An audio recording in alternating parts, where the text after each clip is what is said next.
This time I'm going to tell you a story which was written by Charles Dickens in this very room. It's the story about Scrooge, the miser who hated Christmas. It's probably one of the most famous stories Dickens ever wrote. It's called A Christmas Carol. Molly was dead to begin with. There's no doubt whatever about that. Old Molly was dead as a doornail. He had been tight-fisted in his day, but Scrooge, his partner, who had survived him, was even worse.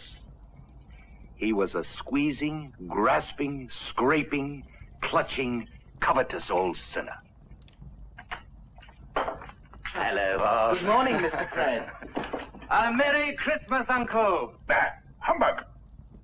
Oh, come now, Uncle. I'm sure you don't mean that. What right have you to be merry? You're poor enough. What right have you to be dismal? You're rich enough. You keep Christmas in your way, Fred, and let me keep it in mine. But you don't keep it. Then let me leave it alone. But, Uncle, Christmas is a good time. A kind, forgiving, pleasant, charitable time. I say God bless it. Here, here. Break it. Let me hear another sound out of you, and you'll keep your Christmas by losing your situation. Oh, come now, Uncle. Don't be angry. Dine with us tomorrow. Good afternoon, sir. I want nothing from you. Why cannot we be friends? Good afternoon, sir. Well, I'll keep my Christmas humor till the last, and so a Merry Christmas, Uncle. Good afternoon, sir. And a Happy New Year. Merry Christmas, Bob. A very happy Christmas to you, Thank Mr. you. Fred.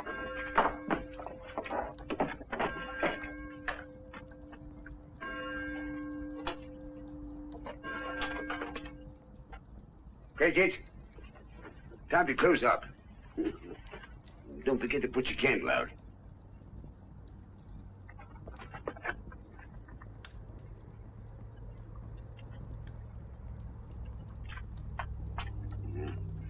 You'll want all day tomorrow, I suppose. If quite convenient, sir. It's not convenient. And it's not fair. If I was to stop half a crown for it, you'd think yourself very ill-used, I'll be bound. Why should I pay a whole day's wages for no work? It's only once a year, sir. Poor excuse for picking a man's pockets every 25th of December. Well, be here all the earlier the next morning. I will, sir. Merry Christmas. Ah, humbug. Scrooge went home to bed. He lived in chambers which had once belonged to his deceased partner, Molly. Ah, humbug.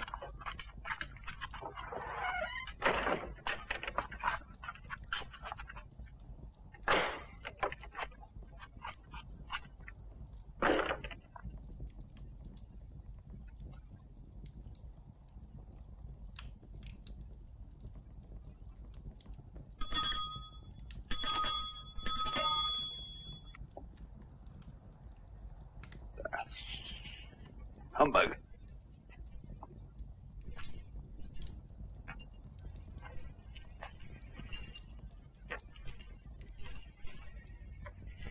I don't believe it. He's humbug.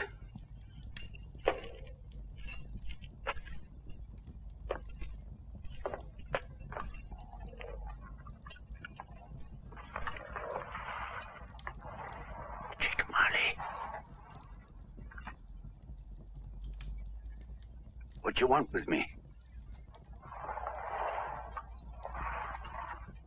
You don't believe in me.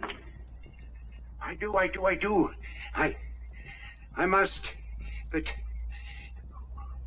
why do you walk the earth and why do you come to me?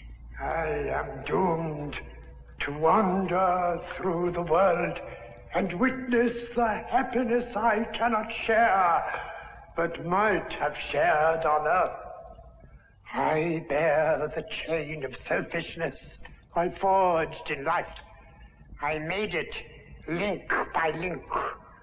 Would you know the weight and length of the one you bear yourself?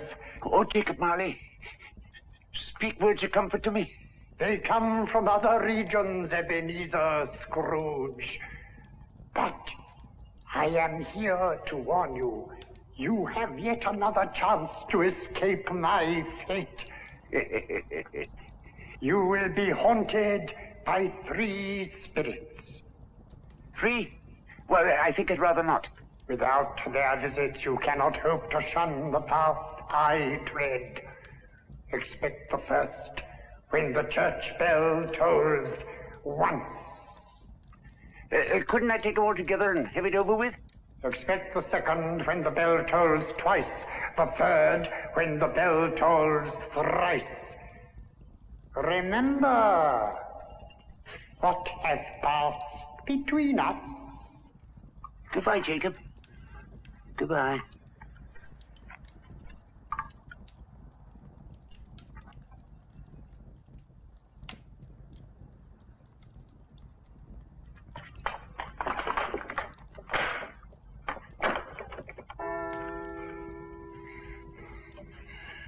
Humbug. Slight disorder of the stomach.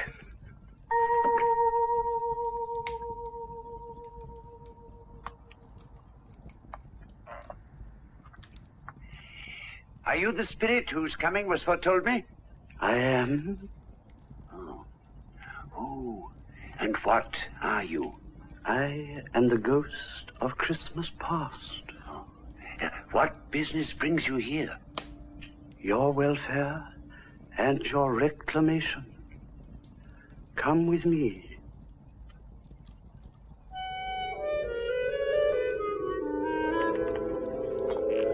But I'm immortal. I'm liable to fall. Bear but a touch of my hand there, and you shall be upheld in more than this.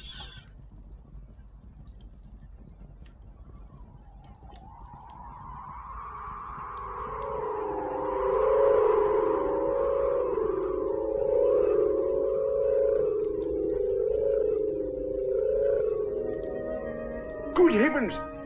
I was bred in this place. I was a boy here. Strange to have forgotten it for so many years.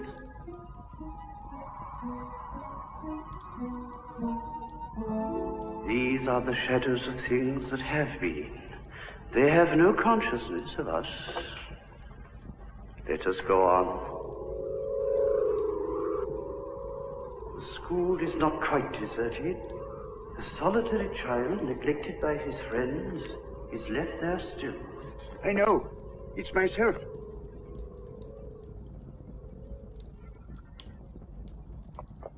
I've come to bring you home, Brother Ebenezer. Home, Fran? Home? Yes, for good and all. Father sent me in the coach to fetch you. We're going to be together all Christmas long and have the merriest time in the world. Always a delicate creature, but she had a large heart. Yes, so she had. She died a woman, and had, as I think, children. One child. True. Your nephew, Fred. Yes.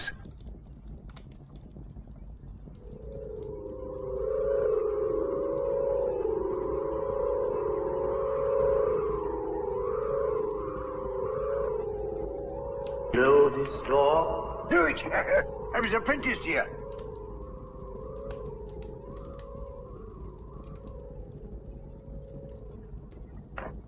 Yo-ho there, Ebenezer Scrooge, Dick Wilkins.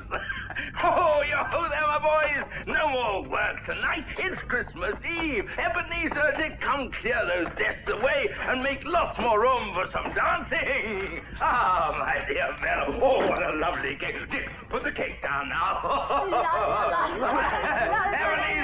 Ebenezer, the mistletoe. Hang the mistletoe. You rogue, Ebenezer.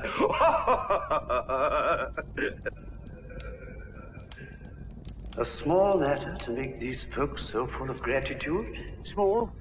He has spent but a few pounds, and the happiness he gave was quite as great as if he'd spent a fortune. My time grows short. Oh. Quick.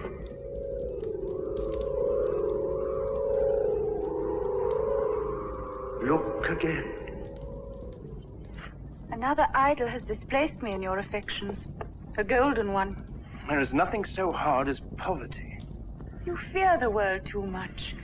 I have seen your nobler aspirations fall off one by one until the master passion gain engrosses you. Even if I have grown so much wiser, what then? I have not changed towards you. Have I? Our contract is an old one. It was made before I was poor. You were another man. I was a boy. You are not what you were, so I can release you. Have I ever sought release? In words? No, never. In what then? In everything that made my love of any value to you. I know that if you were free, you would never choose a penniless girl. So I release you. With a full heart for the love of him you once were. Take me away from her. I can't bear it.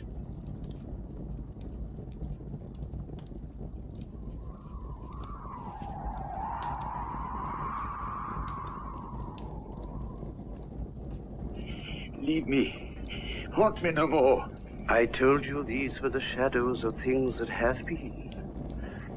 Do not blame me that they were what they were.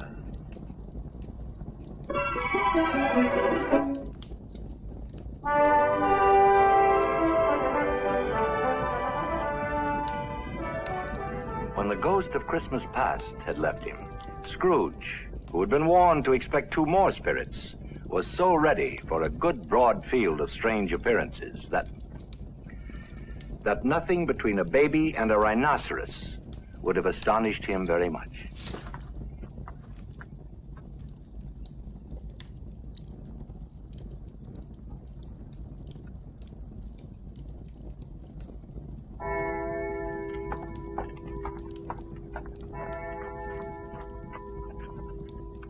Come here! Come here and know me better, man. I am the ghost of Christmas present. Look upon me. You've never seen the like of me before. No, never. And yet you could have known many of my elder brothers had you wanted. Now, you are coming with me this Christmas night. Conduct me where you will. If you have anything to teach me, let me profit by it. Good. Touch my cloak.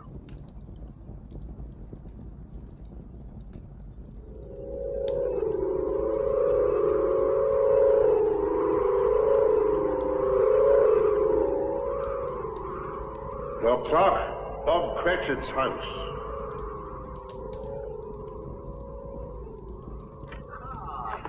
Hey! Oh, is the goose ready, dear? Yes. I'm going to serve it up now. Yeah, come along, Timmy. Oh, down he goes. That's it.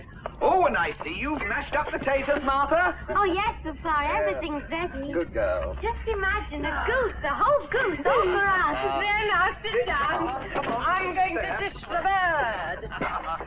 Oh, 3 cheers for the Cratchit's goose. Hooray! Can I come to the table now, Pa? Of course you can, my boy. We couldn't start our dinner without our Tim, could we? Wait till I take my apron off. Are you all right, now? Yes, Ma. There now, Bob. Will you say grace, please? For what we are about to receive, O Lord, on this your Christmas day, make us truly thankful. Amen. A very Merry Christmas to you all, my dear, and God bless us. God bless us. God bless us, everyone. Spirit, tell me if Tiny Tim will live. I see an empty chair in the chimney corner. If these shadows remain unaltered by the future, no brother of mine will find him here. Oh, no. Say he will be spared. I am the present. I cannot answer for the future. Yes, but you... I have another home for you to see. Come.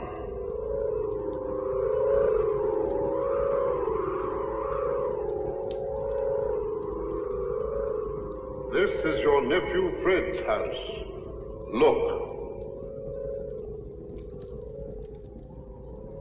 Well, you get so far that it's an animal, a disagreeable animal, sometimes a savage animal, an animal that lives in London, but not in a cage. An animal that isn't sent to market? Yes. Oh, I know, it's a bear. Yes, sometimes, in fact, very often. Oh, I know what it is, Fred. So do I. It's your Uncle Ebenezer. Yes. Well, well, a Merry Christmas to the old man, whatever he is.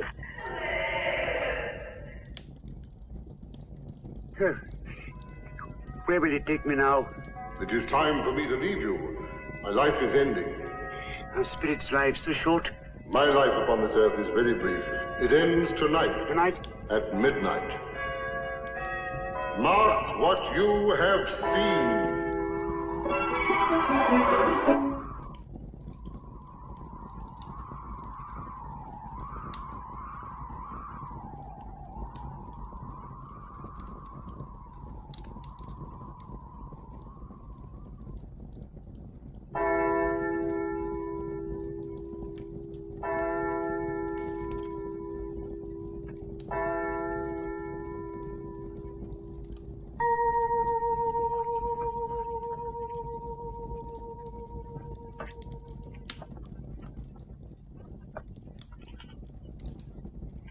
You are the ghost of Christmas yet to come.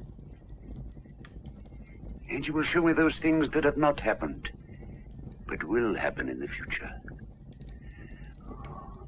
I fear you more than any spirit I have seen. Will you not speak to me? Lead on, then. The night is nearly over, and it is precious time to me, I know.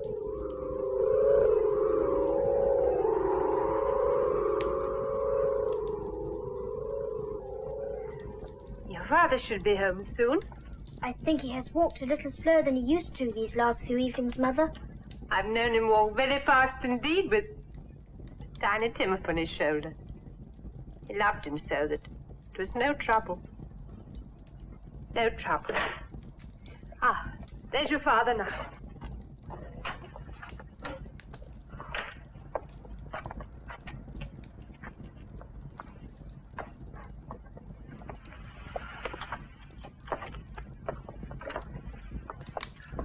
I met Mr. Scrooge's nephew in the street today. He asked me what had happened to distress me. I told him about our Tiny Tim.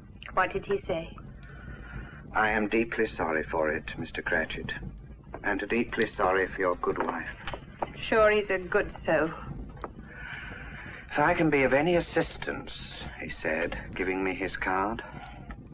That's where I live. It really seems as if he had known our Tiny Tim and felt with us. That was kind of him. We shall never forget Tiny Tim, shall we, Peter? Never. God bless us, everyone.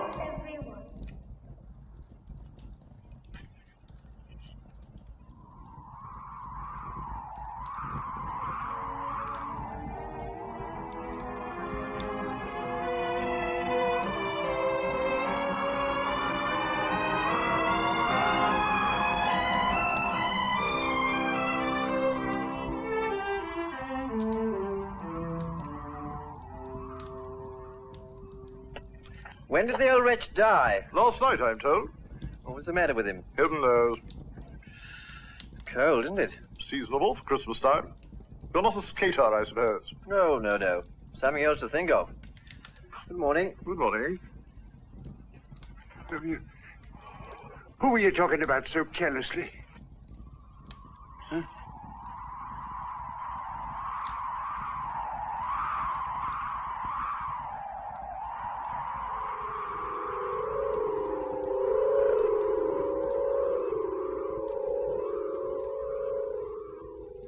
You mean to say you took his bed curtains down to pawn with his body lying there? Why not? If the old miser wanted to keep his curtains after he was dead, why wasn't he more natural in his lifetime? If he had been, he might have had someone to look after him when he was struck by death, instead of lying there gasping out his last breath all alone by himself. 3 shillings, not a penny more.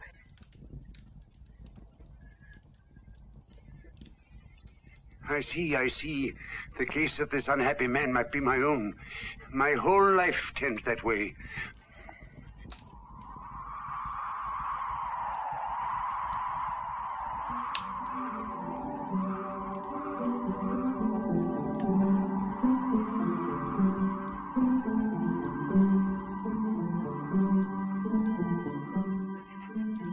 Why have you brought me here? Are these shadows you have shown me of the things that will be, or only of the things that may be?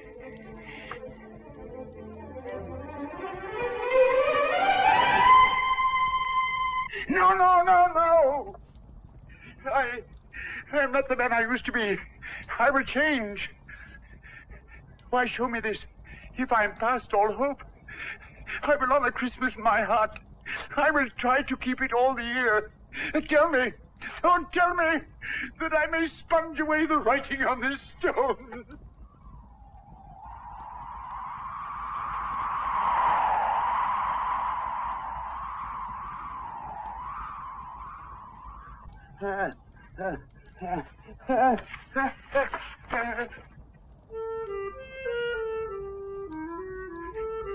They're not torn down.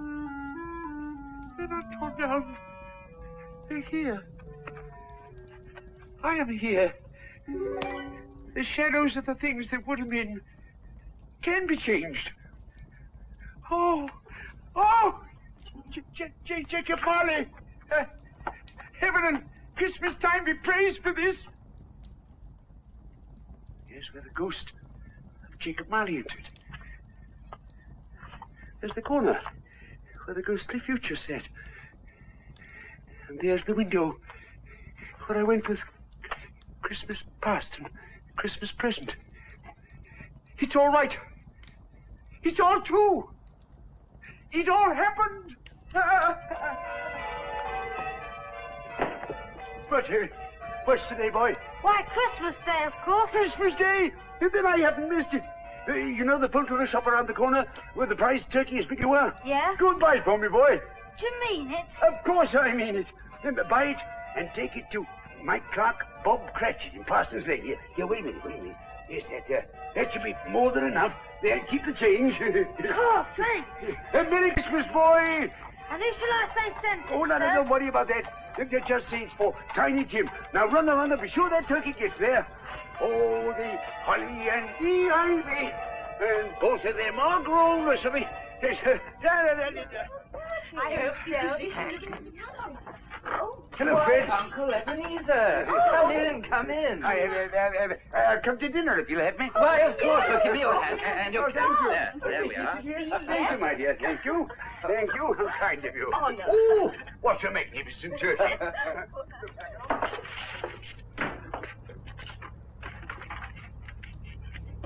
Cratchit, what do you mean by coming here at this hour of the day? I'm very sorry I'm late, sir. Are you? I think you are. Step this way, if you please. It's only once a year, sir. It won't happen again. I was making rather merry yesterday. You see, sir, somebody sent us a magnificent turkey. Yes, I won't stand for this whole thing any longer.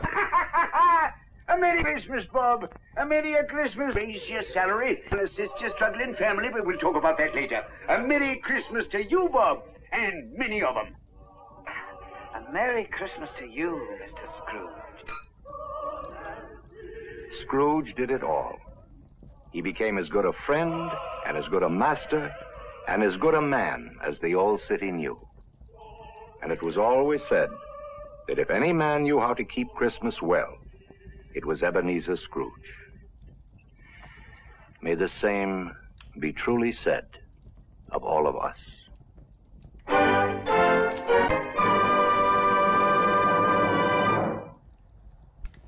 To save us all from Satan's power, when we were gone astray, oh, tidings of comfort and joy. Oh, tidings of comfort and joy. From God our Heavenly Father, a blessed angel came,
Gilbert K. Chesterton once said, "In everybody there is a thing that loves children, fears death, and likes sunlight.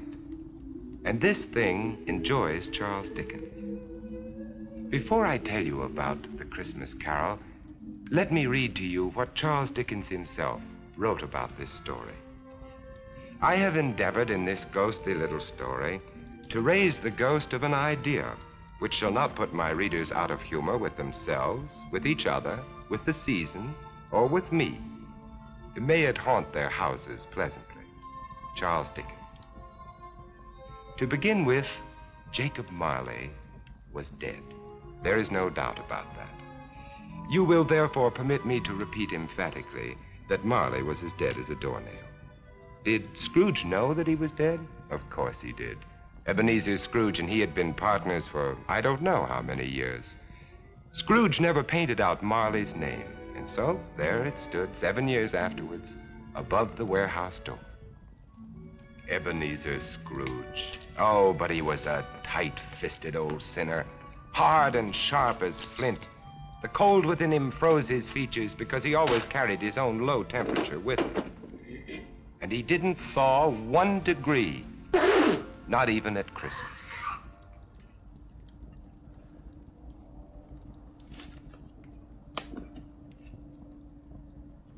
Merry Christmas.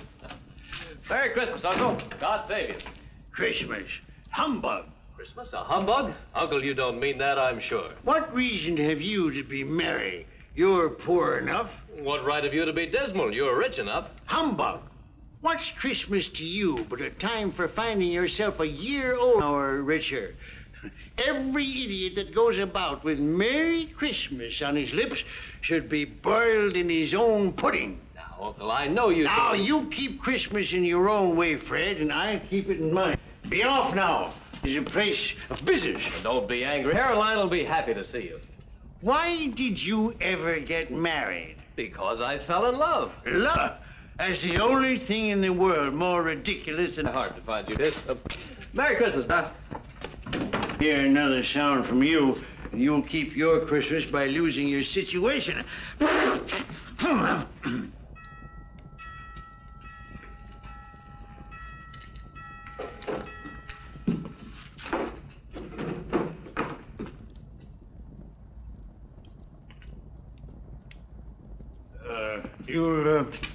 You'll want all day tomorrow, I suppose, Crescent. Quite convenient, sir. It's not convenient. But it's only 1 day in the year, sir. A poor excuse to pick the pocket of your... I will, sir. And Merry Christmas to you, Mr.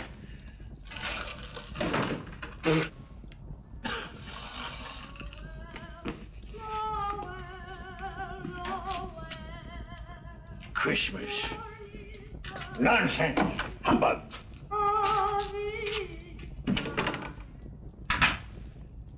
While most of London was jovial and full of glee in honor of this Christmas Eve, Scrooge had taken his melancholy dinner at his usual melancholy tavern, and having read all the newspapers, he went home to bed.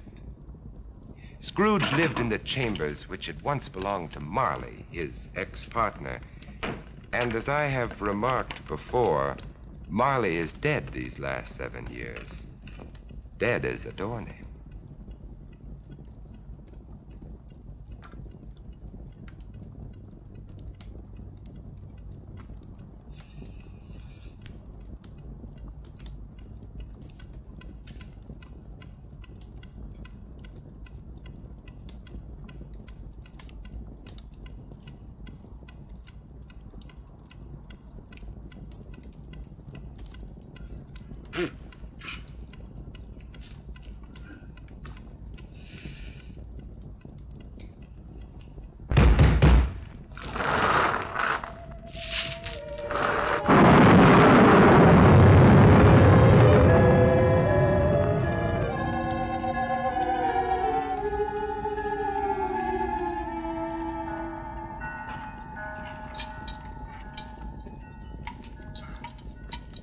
Ebenezer Scrooge?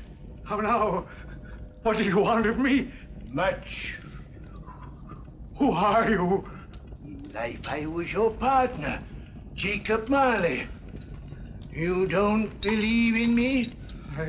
I don't. What evidence would you have of my reality beyond that of your own senses? I don't know. Then why doubt your senses? Because a slight disorder in my stomach could make my senses cheat me. You might be an undigested bit of beef, a blot of mustard, a fragment of underdone potato. Humbug, I tell you, humbug! Mercy on me, dreadful apparition. Now, do you believe in me or not? I do. But why do you come to plague me? And why do you wear that ponderous chain? I made it, link by link in my life, as you are doing for yourself on earth. It is now a part of my penance, and I am here tonight to warn you of a fate such as mine. But Ebenezer, if you change your ways, you have a chance of escaping my doom. You were always a good friend to me, Jacob. Thank you. Thank you. You will be haunted by 3 spirits. Without their visits, you cannot hope to shun the path I tread. Expect the first tomorrow, when the bell tolls 1. Expect the next on the following night at the same hour, and the third on the next night, when the last stroke of 12 has ceased to vibrate. Couldn't I take them all at once, Jacob, and have it over with? Look to see me no more, and look that for your own sake you remember what has passed between us.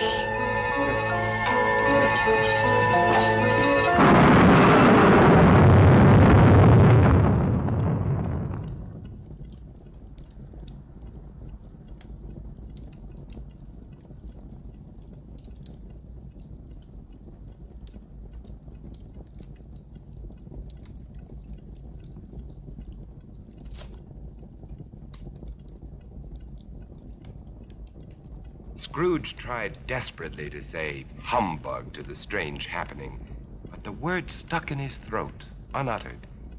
For it was highly probable it was not humbug. And being very much in need of repose from the experience he had undergone, or shall I say, fatigues of the day, he went straight to bed without undressing, and fell asleep in an instant. A few hours later,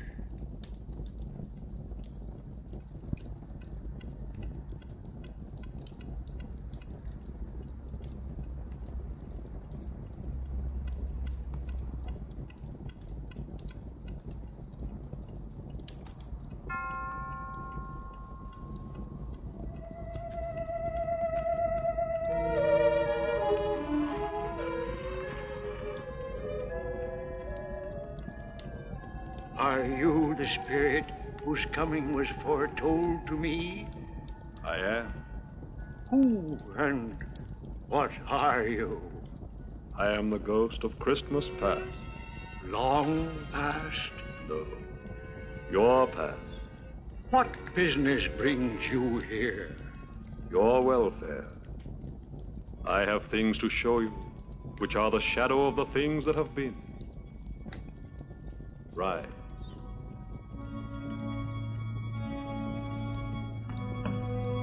And walk with me.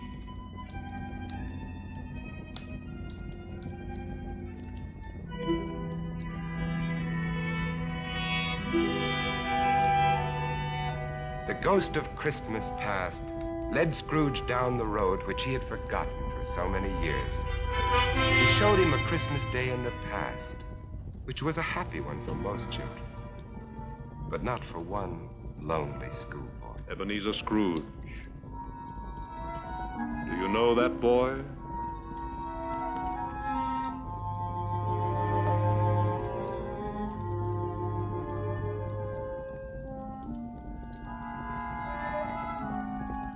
Yes, I do.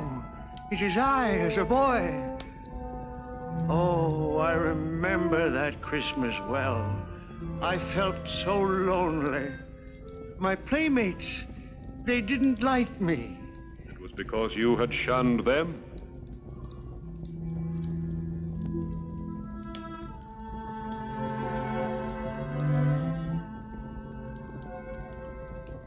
Oh, poor boy.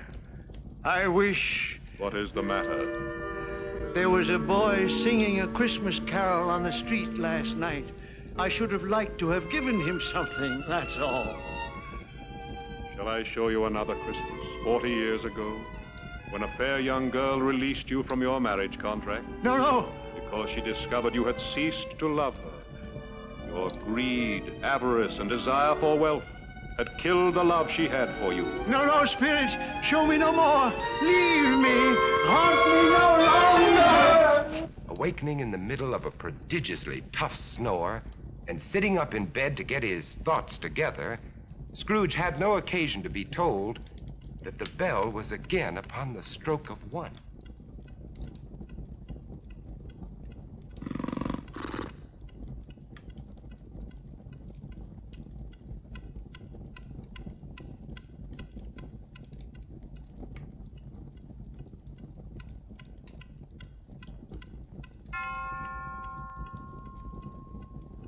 Scrooge!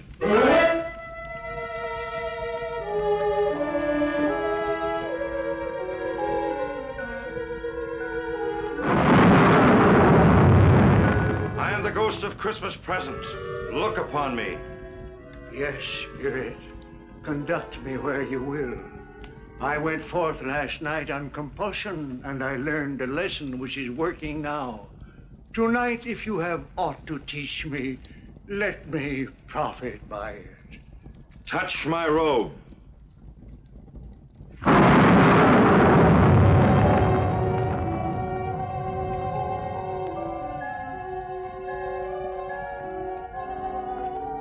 Look.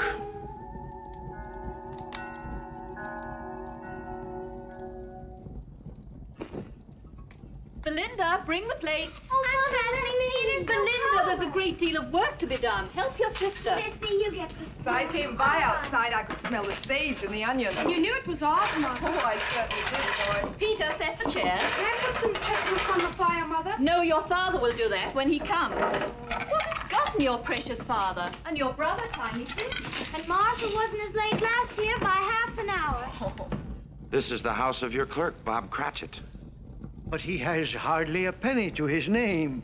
I, the ghost of Christmas present, have blessed his house. Here comes Bob now with another member of his family, Tiny Tim. And a Merry Christmas, everybody. And there you are, Tiny Tim, right in your own chair. Merry Christmas, Bob. And Martha. Yes, here I am again. Christmas wouldn't be Christmas without Martha coming to visit us. Bob. And how did Tiny Tim behave today, Bob? Fine. He told me coming home that he was glad he'd been to church, because it's pleasant to remember that the day is called Christmas, after he who made the lame to walk and the blind to see. Oh, what a beautiful Christmas table. It would be more beautiful if we had a turkey, but we'll manage. Of course we will. See what a happy family your clerk has on only 15 shillings a week? Tiny Tim. I didn't know he was sick and a cripple. Mr. Scrooge. I give you Mr. Scrooge, the founder of the feast. The founder of the feast, indeed. I wish I had him here. I'd give him a piece of my mind to feast upon. Dear, it's Christmas Day. It should be Christmas Day, I'm sure, when one drinks the health of such an odious, stingy, hard, unfeeling man as Mr. Scrooge. My dear, it's Christmas. Very well. I'll drink his health for your sake, and because it's Christmas. Long life to him. A Merry Christmas and a Happy New Year. A Merry Christmas and a Happy New Year. God bless us, everyone.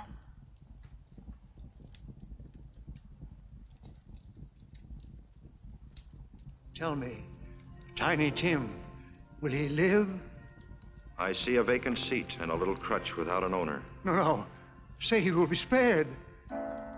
My life on the globe is very brief. It ends tonight. Tonight? The time is drawing near for me to go and for your third visitor to appear.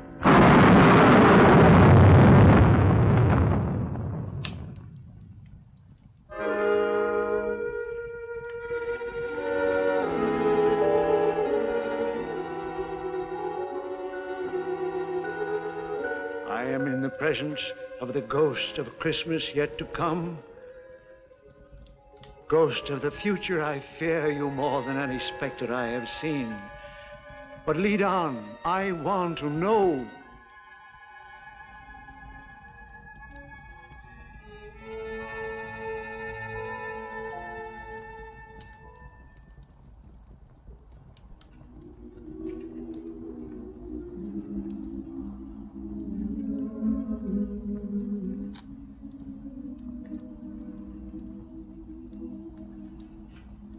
I met a very kind young man today who asked after you. Mr. Scrooge's nephew, whom I scarcely know.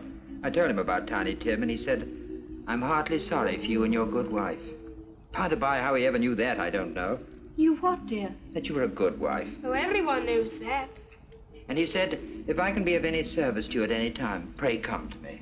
He's rather unlike his old Uncle Scrooge, isn't he? If you must torment me, be quick. Take me to what else you have to show.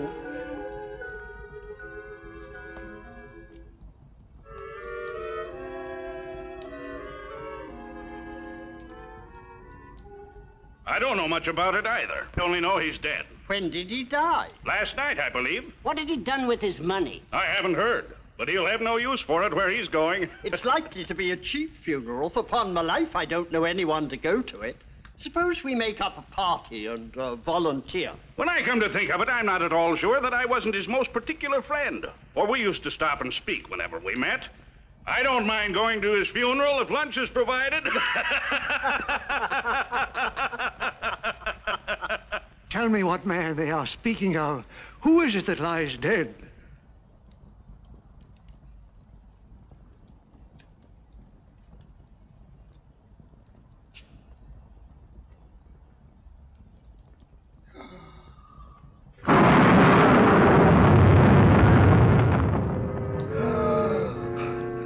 No, hear me.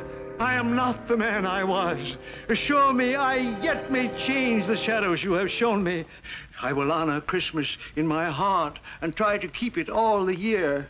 Tell me I may sponge away the writing on this stone.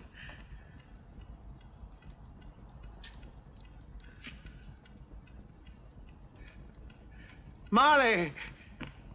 Marley! Jacob Marley! Heaven and Christmas time be praised for this. I will live in the past, the present, and the future. The spirit of all three shall thrive within me. Boy,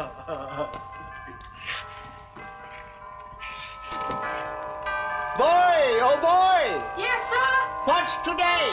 What, sir? What's today, my fine fellow? Today? Why, Christmas Day, sir. It's still Christmas, and I haven't missed it.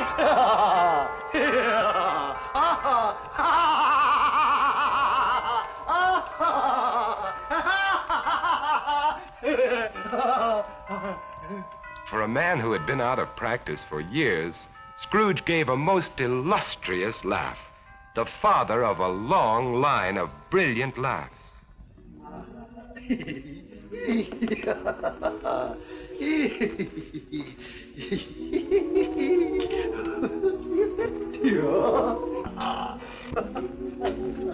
And Scrooge dressed himself all in his best, and at last got out into the streets, wishing everyone he met a Merry Christmas.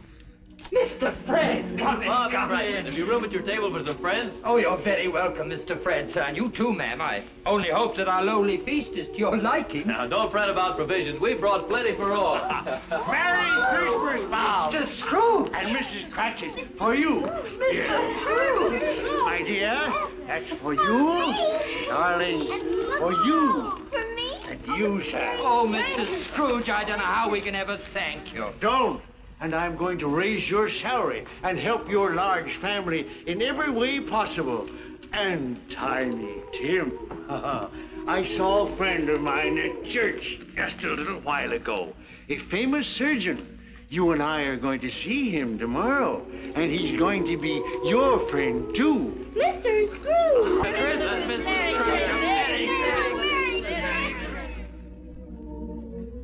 Scrooge better than his word. He did it all and infinitely more.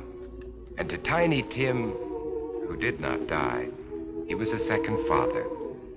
Scrooge had no further dealings with ghosts, but it was always said that he knew how to keep Christmas well, if any man alive possessed the knowledge. May it truly be said of us, and all of us. And so, as Tiny Tim observed, God bless us, everyone. The first Noel, the angel did sell to certain poor shepherds in fields as they lay, in fields as they lay, keeping their sheep on a cold winter's night that was so deep. Noel, Noel, Noel, Noel, born is the King of Israel. And there it did blow soft and stay, right over the place where Jesus lay. Noel, Noel, Noel, Noel, born is the King of Israel. Enter in their wise and free, so reverently upon their knees, and offer there His presence, their gold and myrrh and frankincense. Noel, Noel, Noel, Noel, born is the King of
The place, London.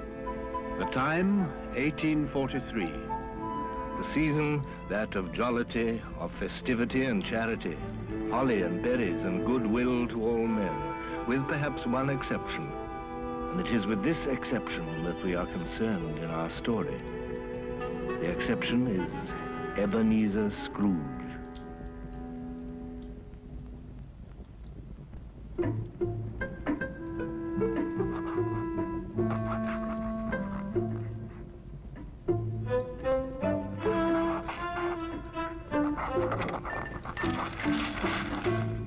A Merry Christmas, Uncle. God save you. Humbug. Christmas a humbug, Uncle? You don't mean that, I'm sure. Oh, but I do. Merry Christmas? What reason have you to be merry? You're poor enough. Well, come then, what reason have you to be morose? You're rich enough. Bah! Humbug. Don't be cross, Uncle. What else can I be? Out upon a Merry Christmas. If I could work my will, every idiot who goes back with Merry Christmas on his lips should be boiled in his own pudding and buried with a stake of holly through his heart. Uncle! Keep Christmas in your own way and let me keep it in mine. Don't be angry, Uncle. Come, dine with us tomorrow. Never. No, good afternoon. I'm sorry with all my heart to find you so resolute. But I'll keep my Christmas humor to the last. So, a Merry Christmas, Uncle, and a Happy New Year. Good afternoon. And a Merry Christmas, Mr. Cratchit. Merry Christmas, sir. Good afternoon. Scrooge and Marley's, I believe. Have I the pleasure of addressing Mr. Scrooge or Mr. Marley? Mr. Marley died 7 years ago this very night. At this festive season of the year, Mr. Scrooge, a few of us are endeavoring to raise a fund to buy the poor some meat and drink and means of warmth. But are there no prisons? Plenty of prisons. And the treadmill and the poor law, the union workhouses, they in full vigor then? Both very busy. Oh, I was afraid from what you said at first that something had occurred to stop them in their useful course. I don't make merry myself at Christmas, and I can't afford to make idle people merry. Yes, I know, you'll tell me that many can't go there, and many would rather die. Well, we'd better do that than decrease the surplus population. Good afternoon, gentlemen. Good afternoon. You'll want all day tomorrow, I suppose, hmm? If quite convenient, sir. It's not convenient, and it's not fair. If I was to stop you half a crown for it, you'd think yourself ill-used, I'll be bound, hmm? And yet you don't think me ill-used when I pay a day's wages for no work. It's only once a year, sir. Well, that's a poor excuse for picking a man's pocket every 25th of December. You'll be here all the earlier the next morning. Even the blind man's dog knew old Scrooge and avoided him. Scrooge kept all humanity at a distance and liked it that way.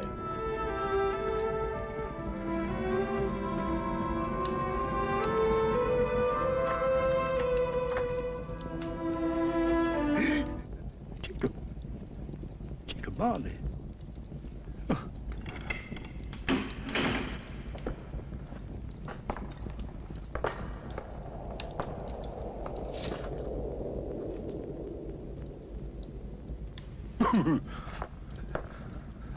Humbug. Humbug.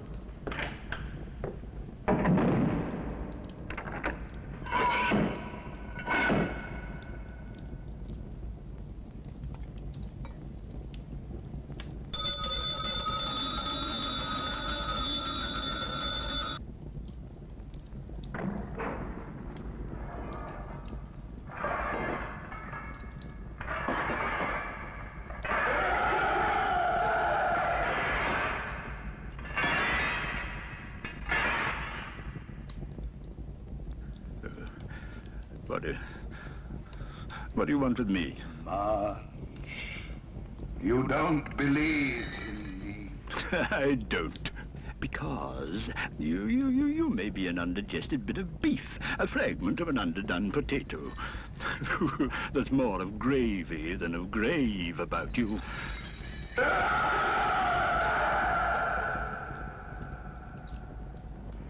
I wear the chain I forged in life. I made it link by link and yard by yard. I girded it on of my own free will, and of my own free will I wore it. Now, you were always a good man of business, Jacob. Business! Mankind was my business. Why did I walk through crowds of fellow beings with my eyes turned down, and never raise them to that blessed star which led the wise men to a poor abode? Hear me. I will. I am here tonight to warn you that you have yet a chance of escaping my fate. Ebenezer, you will be haunted by 3 spirits. Expect the first tomorrow when the bell tolls 1. Expect the second on the next night at the same hour. The third upon the next night when the last stroke of 12 has ceased to vibrate.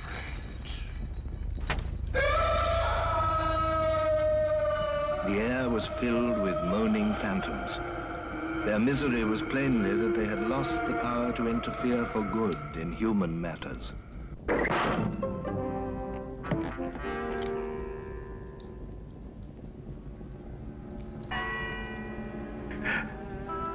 Scrooge awoke to the chimes of a neighboring clock.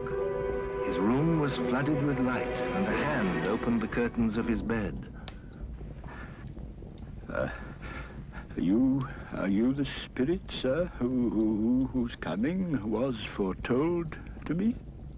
I am. Who and what are you? I am the ghost of Christmas past. Long past? No, your past. What brings you here? Your welfare. Rise and walk with me. Good heavens. I was a boy here. Your lip is trembling. What? And what is that upon your cheek? Nothing. Nothing. These are but shadows of the things that have been. They have no consciousness of us. The school is not quite deserted. A solitary child, neglected by his friends, is left there still. A poor boy. Let us see another Christmas. Do you know this place? Know it? I was apprenticed here. Oh, why? It's old Fezziwig. It's Fezziwig, alive again. Yo-ho, me boys. No more work tonight. Christmas Eve, Dick. Christmas, Ebenezer. Clear the way, me lads. Chin up, Ebenezer. Merry Christmas to you. Hey-ho, my lad. He was very much attached to me.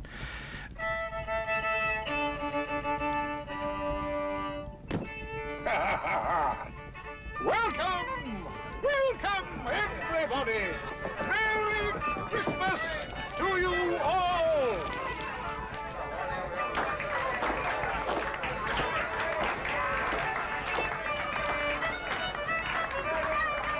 A small matter to make these silly folks so full of gratitude. Small? Why, is it not? He has spent but a few pounds of your mortal money. 3 or 4, perhaps. But it isn't that, Spirit. He had the power. He had the power to render us happy or unhappy, to make our service light or burdensome, a pleasure or a toil. My time grows short. Quick. You are changed. You fear the world too much. There is nothing as hard as poverty, so I pursue wealth. I have seen your nobler aspirations fall off one by one until the master passion, gain, engrosses you. Our contract is an old one. I can release you. Have I ever sought release? In words? No, never. In what then? In a changed nature, in an altered spirit. May you be happy in the life you have chosen. Spirit, why would you delight to torture me? I told you these were shadows of the things that have been, that they are what they are. Do not blame me. Take me back. Haunt me no longer.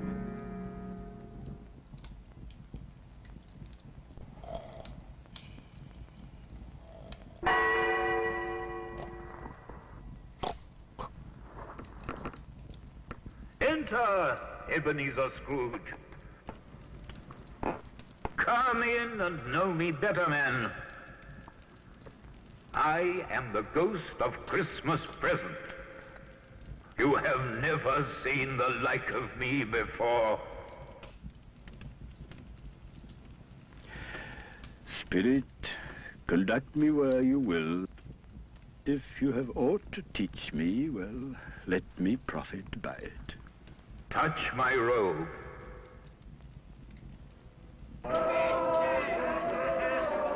As they walked, the spirit shed from his torch a few drops of good cheer on the passers-by. They stopped to bless the humble dwelling of the Cratchit family. And how did little Tim behave? As good as gold. He told me coming home that he hoped the people saw him in the church because he was a cripple, and it might be pleasant to them to remember upon Christmas Day Come on, Timmy. who made lame beggars walk and blind men see. The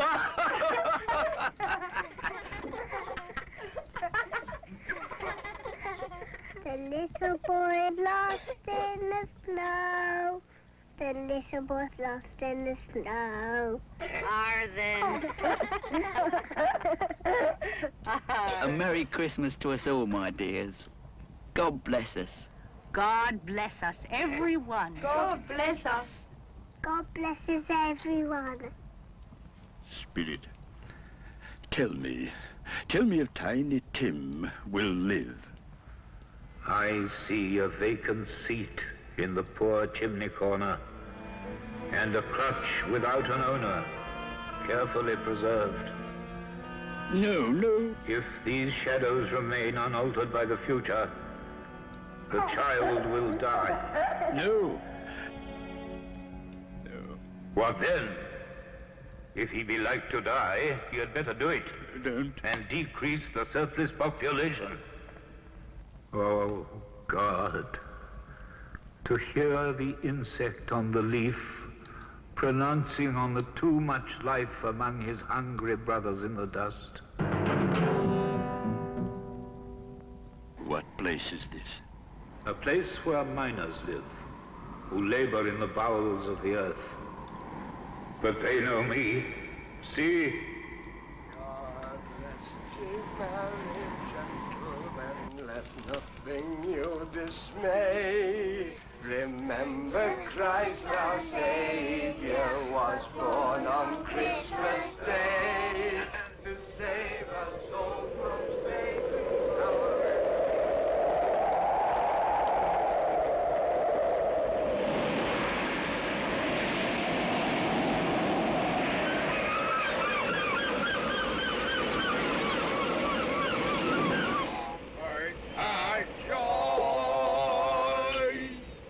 God rest ye merry gentlemen, let nothing you dismay.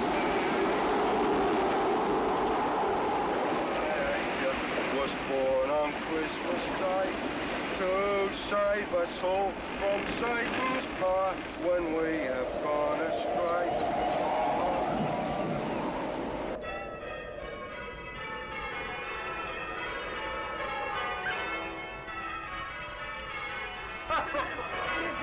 Uncle Scrooge. He's given us plenty of merriment, I'm sure. And it would be ungrateful not to drink his health. And I say, Uncle Scrooge. Uncle Scrooge. A Merry Christmas and a Happy New Year to the old man, whatever he is. He wouldn't take it from me, but may he have it nevertheless. My life upon this globe is very brief. It ends tonight, at midnight. Forgive me, but I see something strange. Look here. Look, down here. Spirit? Are they yours? They are man's, and they cling to me.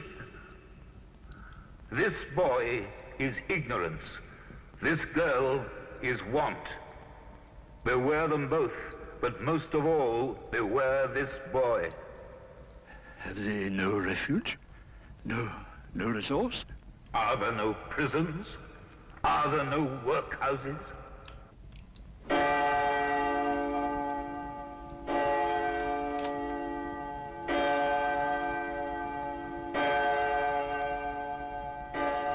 am in the presence of the ghost of Christmas yet to come.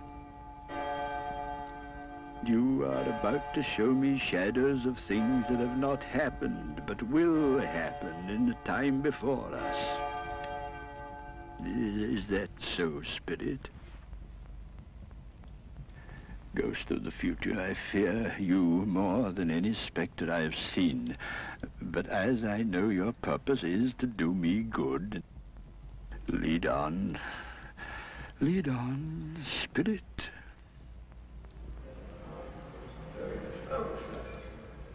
Old Scratch has got his own at last, I hear. Why, what was the matter with him? God knows. It's likely to be a very cheap funeral. I don't mind going if a lunch is provided, but I must be fed.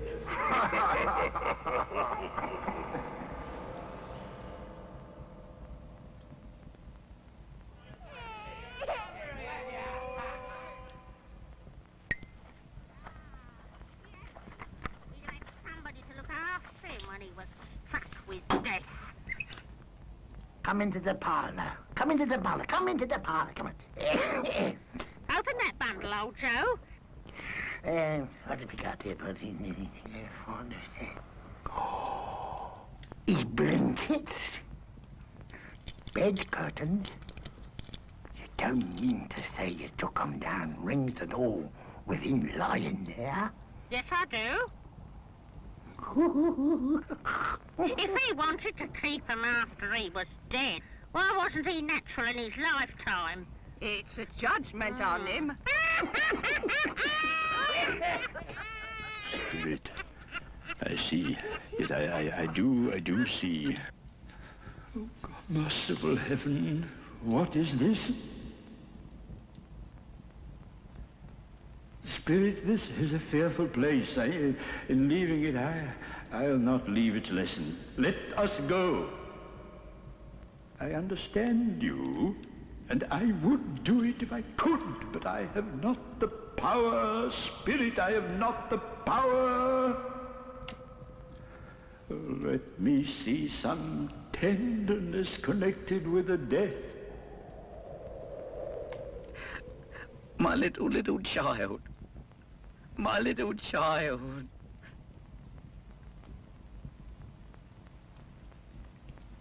Before I draw nearer to that stone to which you point, answer me one question.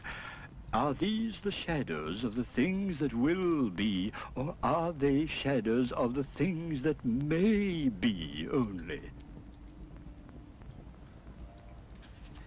Am I the man who lay upon the bed? No, Spirit. No, oh, no. Spirit, I'm not the man I was. Good Spirit, assure me that I may yet change these shadows you have shown me by an altered life. I will not shut out the lessons that they teach.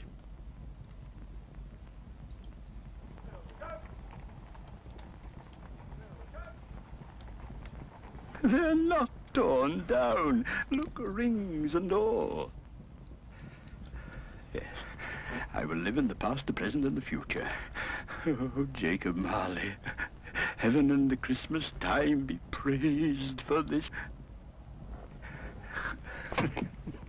I just don't know what to do.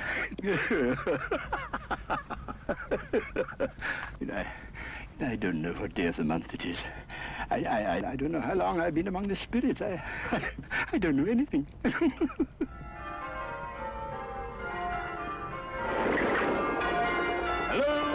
Hello! What's today? Hey? An intelligent boy. Oh, a remarkable boy. What's today, my fine young fellow? Today? Christmas Day. It's Christmas Day. It's Christmas Day. And I haven't missed it. The spirits have done it all in one night. Well, they can do anything they like. Of course they can.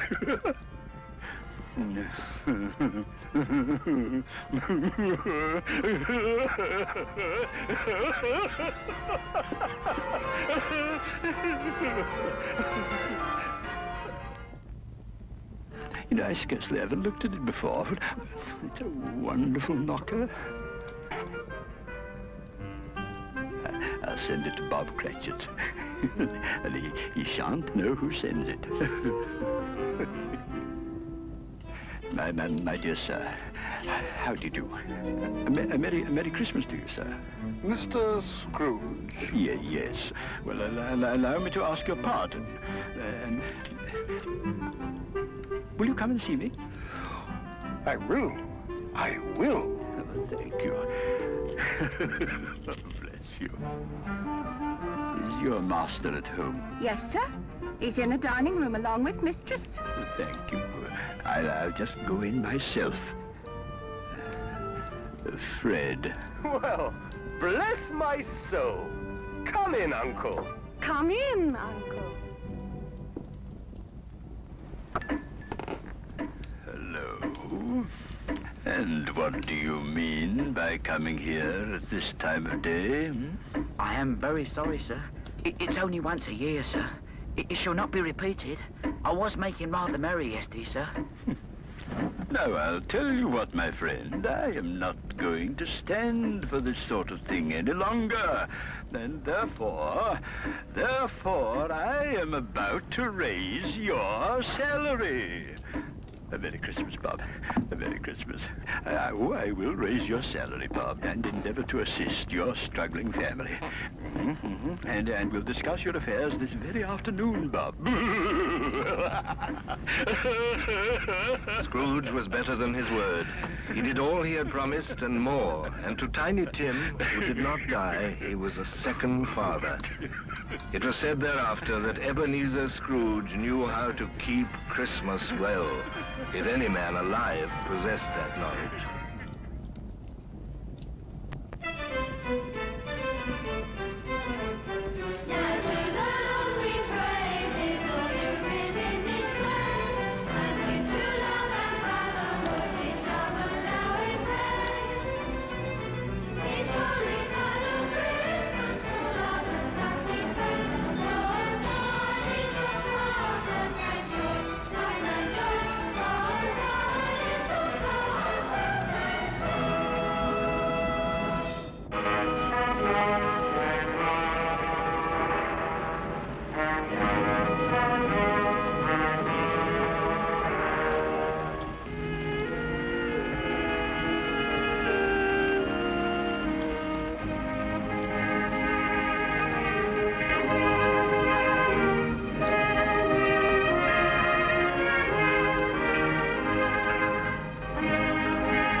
May I inquire, Mr. Cratchit, what you're doing with that shovel full of coal? Why, I beg your pardon, sir, but the outer office is intensely cold, and my fire... Dear, your fire? I should have said your fire, sir. Yes, sir. It shows symptoms of going out, and I thought I might venture to replenish it with a small quantity of coal. Yeah. Well, of course, you know, it's very evident to me, you know, Mr. Cratchit, that you and I left apart. Oh, I see no help for it, sir. You don't pay for the coal, so you can afford to be reckless. Therefore, very evident to me, sir, you know, that my interest is not your interest. Nor my welfare, your welfare. Get on with your work, sir. That'll keep you warm enough. I'm not cold. Why should you be? And I'm your senior by a great many years, I fancy. All about a small shovel full of coal. And none of your mumbling, you know, none of your mumbling.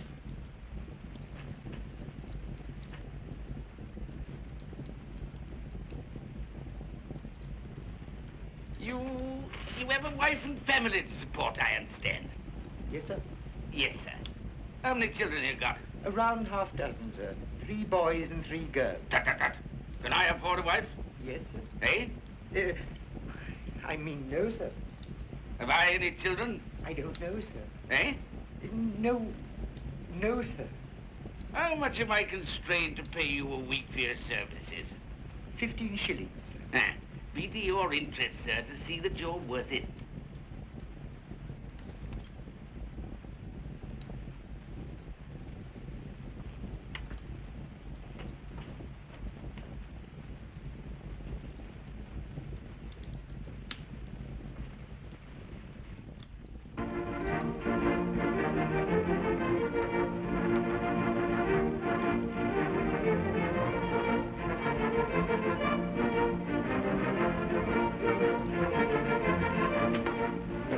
Merry Christmas to you, Uncle, and God save you.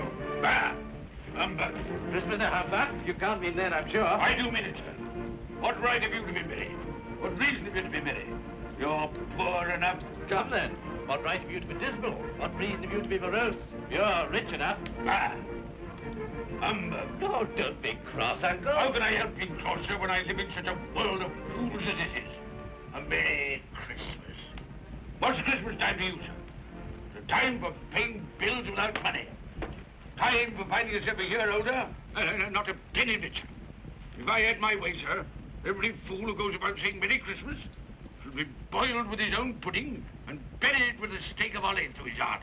He should. Uncle! Nephew, you keep Christmas your way. Let me keep it in mine. Keep it? But you don't keep it. Well, let me leave it alone then. Much good has it done you? Much good will it ever do you? It's the only time I know of in the long calendar of the year when men and women seem by one consent to open their shut hearts freely. And therefore, though it's never put a scrap of gold or silver in my pocket, I believe it has done me good and will do me good. And I say, God bless it. Hear, hear. Hear, hear. Mr. Cratchit, if I hear another word from you, you'll keep your Christmas by losing your situation. Dear, dear, dear, dear. Quite a powerful speaker, sir. No wonder you don't go into Parliament. Don't be angry, Uncle. Come, dine with us tomorrow. I'll see you... But why? Why? Why did you get married? Because I fell in love. Because I fell in... Good evening.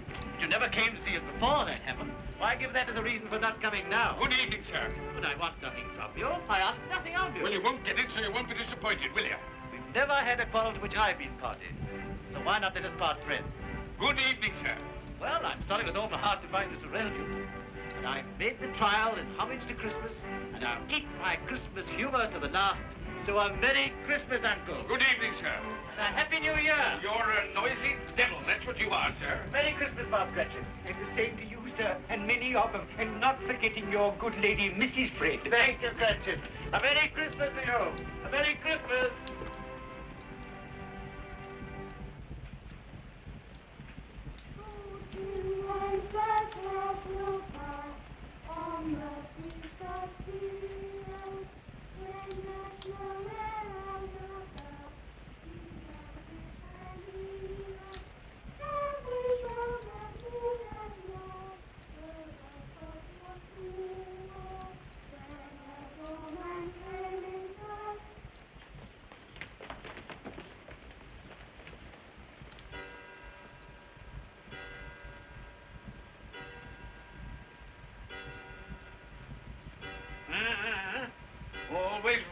willing to quit your work, I notice.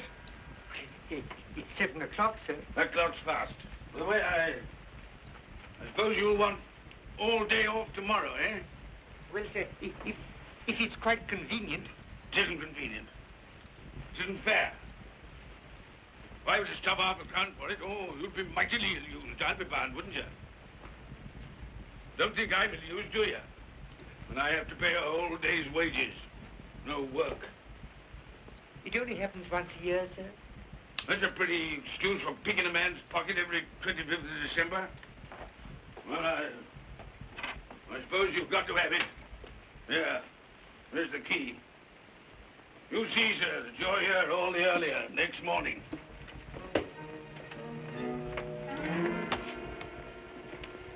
Good night, sir, and a Merry Christmas.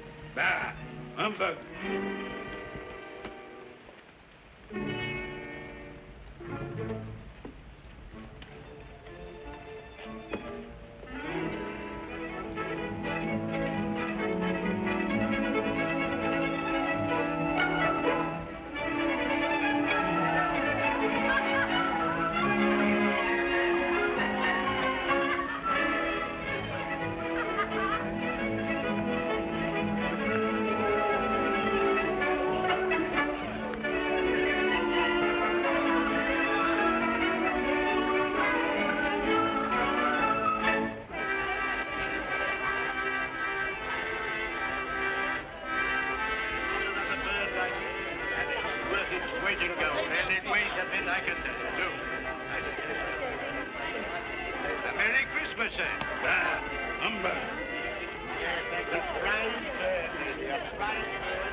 My boy. Thank you, sir. Same to you, sir.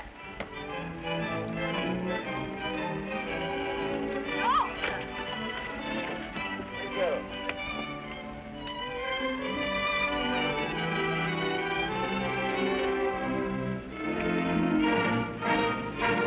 How do you know? Good evening,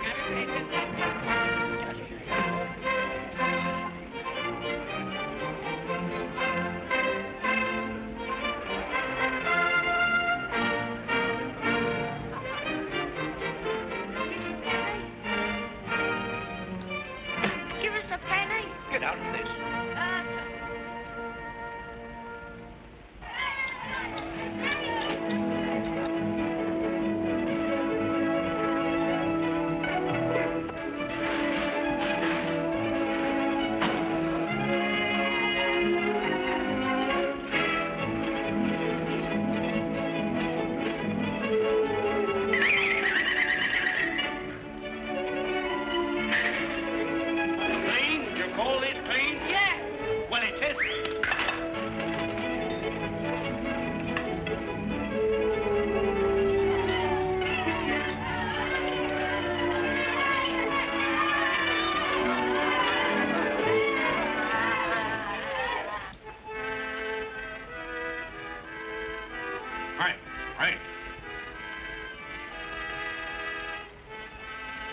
Stop that noise.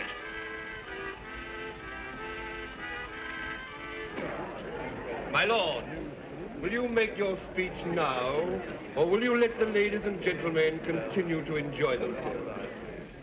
Call silence for the loyal toast.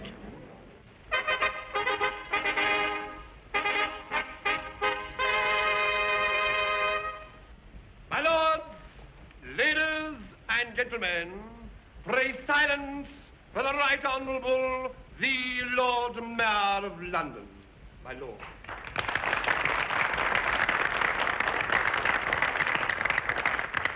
My lords, ladies and gentlemen, Her Most Gracious Majesty, the Queen.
doing? Frightening people out of their wits.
Look well, Ebenezer Scrooge, for only you can see me.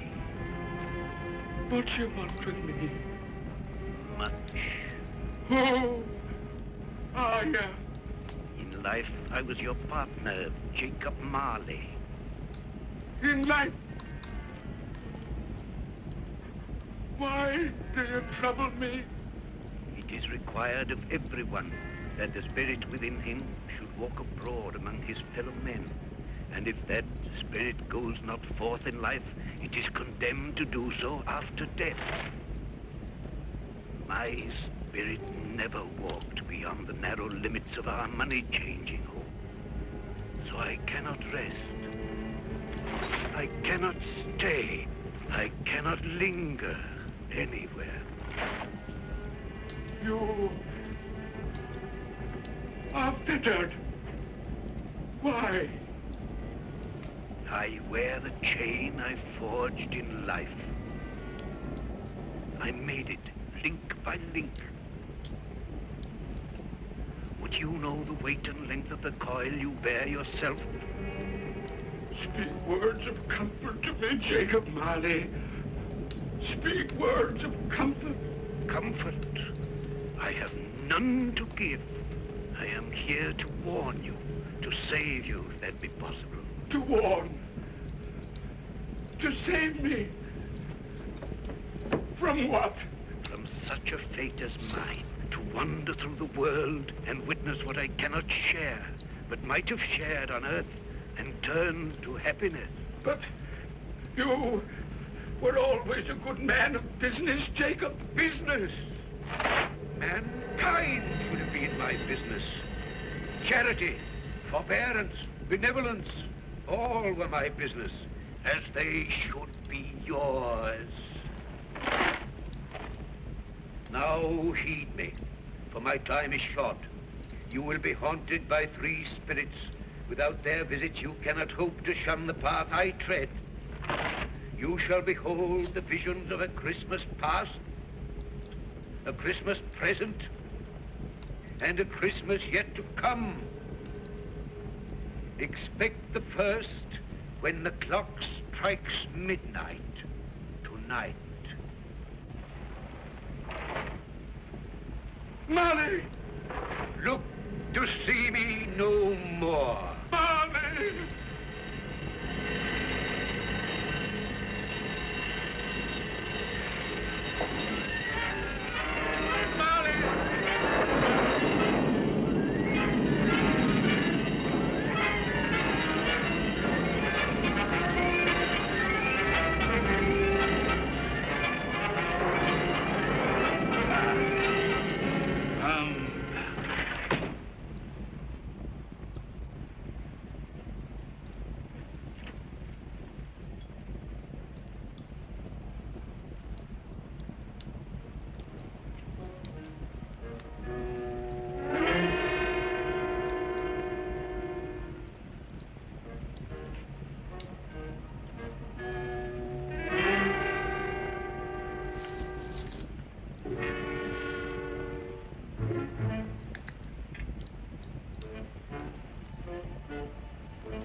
Here to show you the things that have been.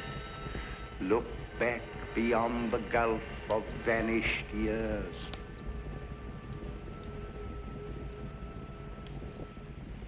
The money is due and must be paid.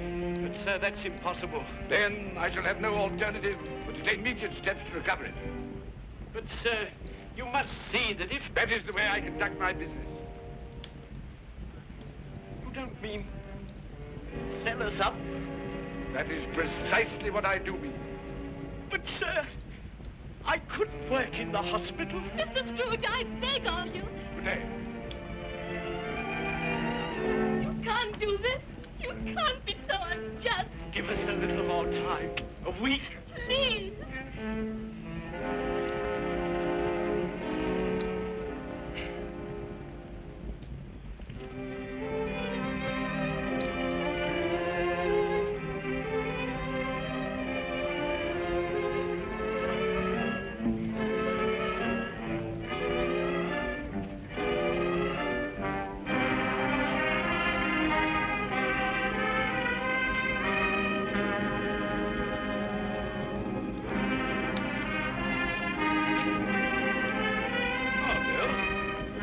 Here you come in.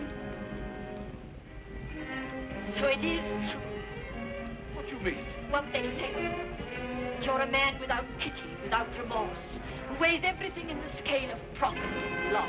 Bill! I heard. I couldn't help you. But this is business. If I were to allow sentiment to enter this counting house, I should be in the bankruptcy court within a year. And as for that couple who've just gone out, well, set your mind at rest about them. Worthless, shiftless pair. Had my good money. Now I want to avoid paying it back. Your money. Your good money. They asked you for a little breathing space, a little time in which to pay. That's all. Enough of this, Bill. I am ready to make allowances for your feelings as a woman. But I must ask you to leave my business affairs alone. When you marry me, I shall insist. Take leave of your senses. I've tried hard not to believe what they've said about you. I'd give anything not to believe it now. But the evidence of my own eyes and ears, I must believe. You are not always so. And I can see now that one passion and one passion only engrosses you. Gain. What then? Even if it were so, I'm not changed towards you. You are changed. Changed in every way. You're not the man you were. Our contract's an old one, made when we were poor and content to be so. May you be happy, alone, in the life you've chosen. But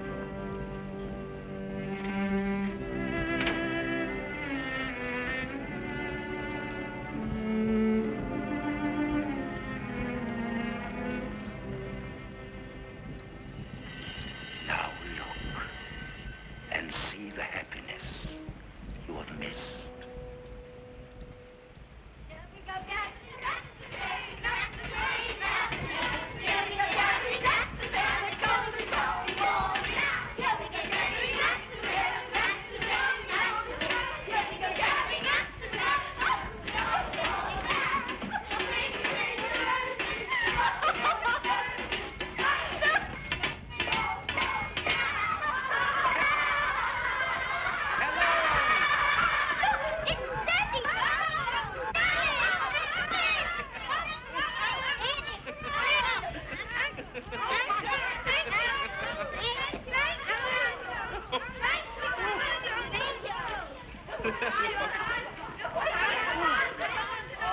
Oh, by the way, Bill, I saw an old friend of yours this afternoon. Oh, who was it? You guess. How can I? I don't know.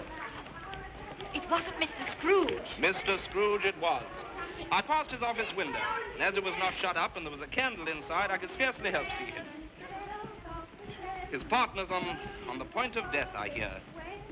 And there he sat, alone. Quite alone in the world, I do believe.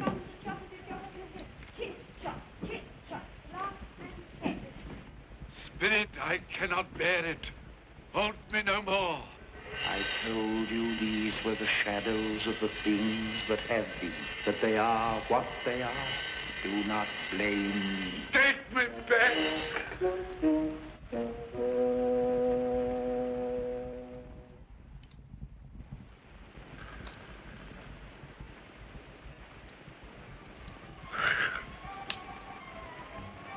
It's 1 o'clock, I know it is.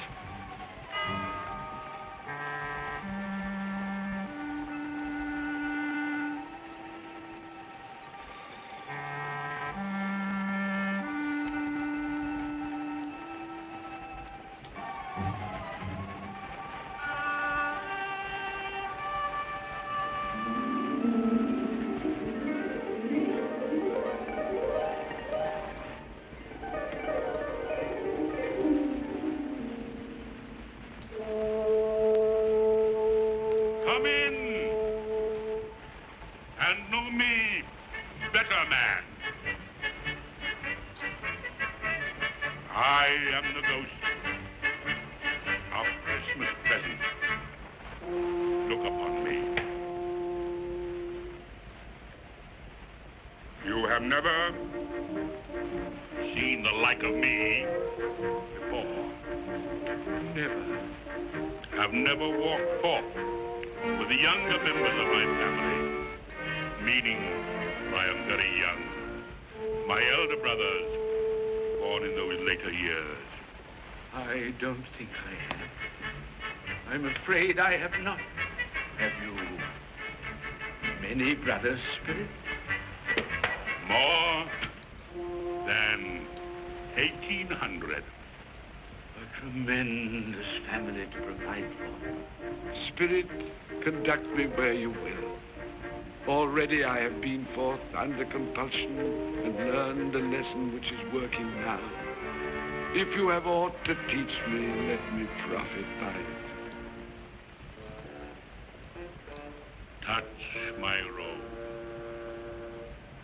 And you shall see how your poor clerk, with his paltry 15 shillings a week, which you so grudgingly dole out to him, keeps Christmas. Touch my robe.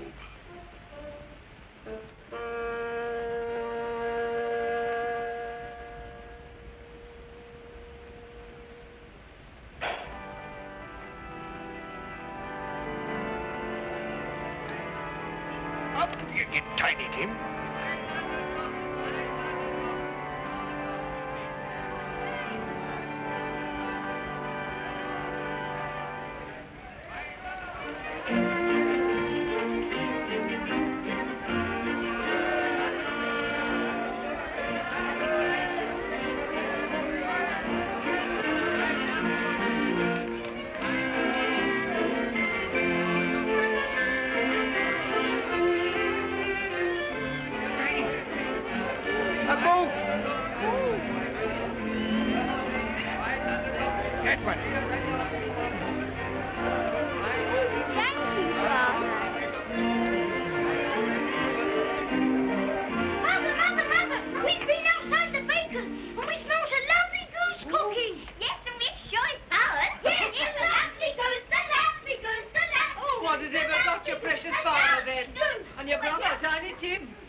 On Christmas Day.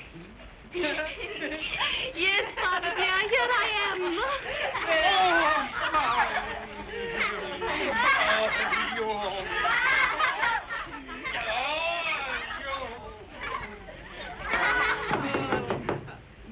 That'll be the goose. I'll fetch it in.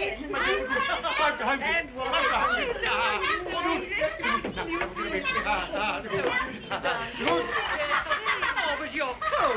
Come and sit down and warm a bit.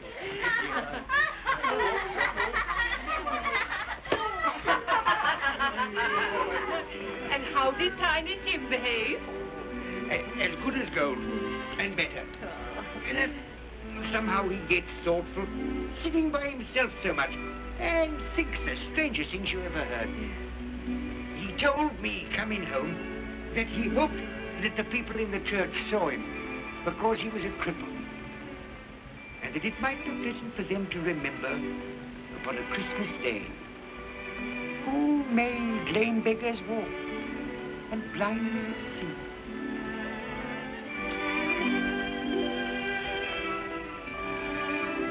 But he's growing stronger. Yes, growing strong and hearty. I wish I could believe you, Bob.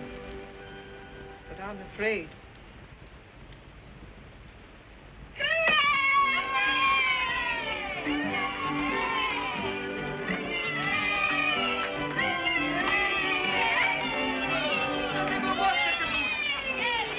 There never will be such a good.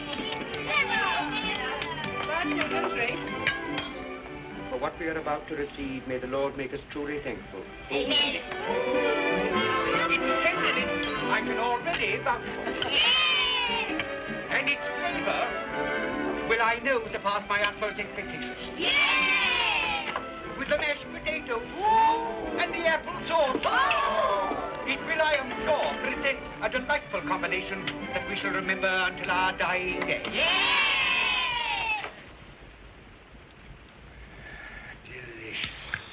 Delicious. That's the best goose we ever had, Mother. Yes, indeed. Oh, yes. Oh, I've eaten too much. And even now, we haven't eaten it all. You laugh. Laugh. I envy them.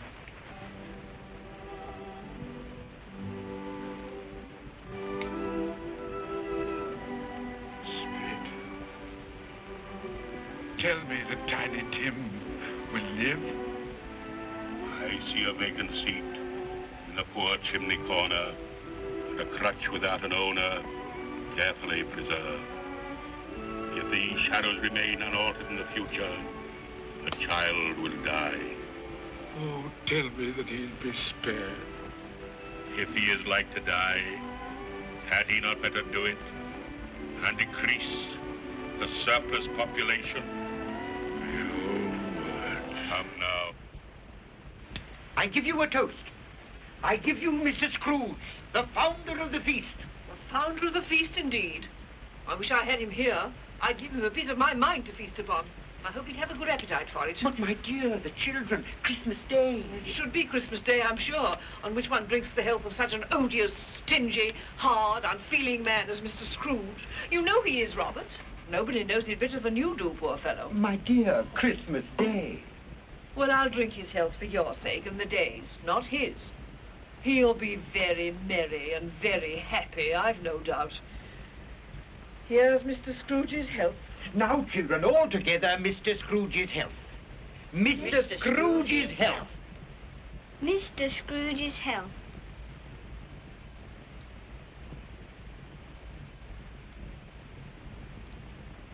And now, Tiny Tim will sing to us. Yes, I do sing. What shall I sing? Hark the heralding. Yes, hark the heralding. Hark the herald angels sing, glory to the newborn King, peace on earth and mercy nigh of God. Come now, and see how others keep Christmas.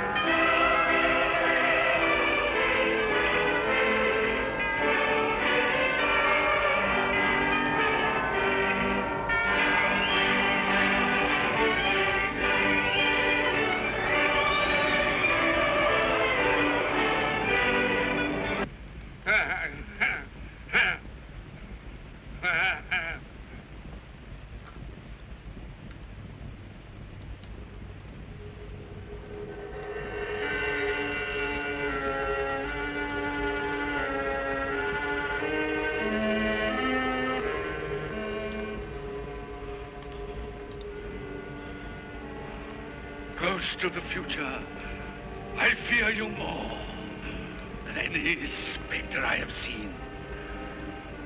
You are about to show me shadows of the things that have not been, but will be in the time to come. And as I hope to live to be another man from what I was, I am prepared to bear you.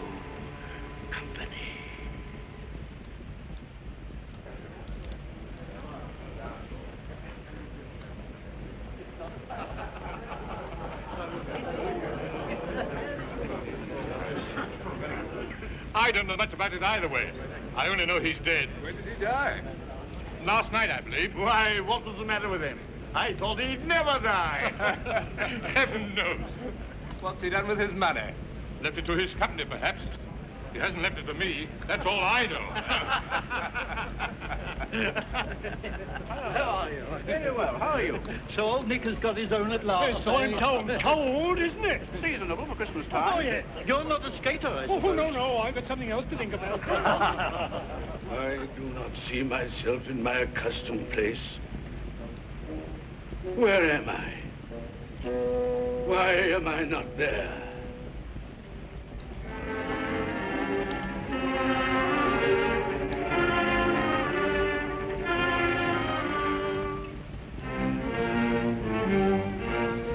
Don't stand there staring as if you were afraid, woman. Who's the worse for the loss of a few things like this? Not a dead man, I suppose. Open this bundle, old Joe, and let me know the value of it. I ain't afraid to be the first, nor afraid for them to see it.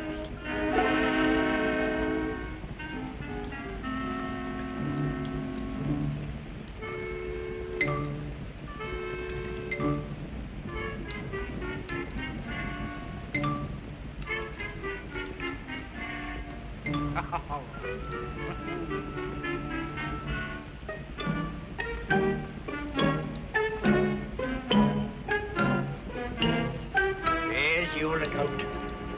Wouldn't give another sixpence. Now mind, Joe.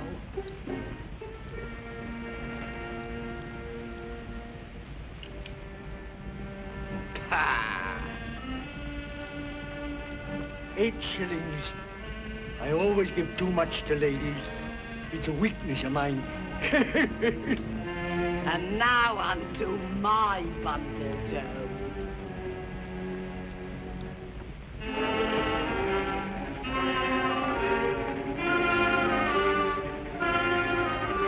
Bed curtains. Ah, bed curtains. You don't mean to say you took 'em down, rings and all, with him lying there? Why not? You was born to make your fortune, and you'll certainly do it. Here, don't drop the oil on the blankets. His blankets? Whose else's? He isn't likely to take cold without them, I dare say. Hope he didn't die of anything catching. Oh, don't you be afraid of that. You can look through that shirt until your eyes ache and you won't find a hole in it. It's the best he had. It'd have been wasted if it hadn't been for me. What do you call wasting of it? Putting it on him to be buried in, to be sure. I took it off him. Calico's just as becoming to the body. He couldn't have looked uglier than he did in that one.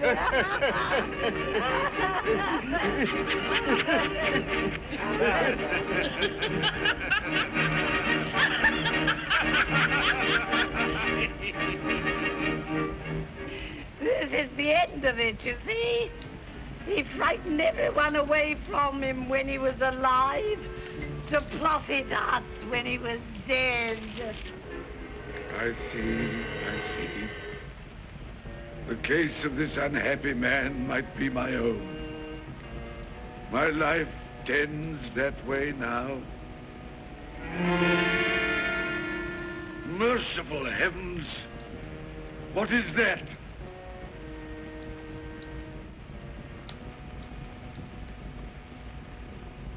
Is this the man they spoke of?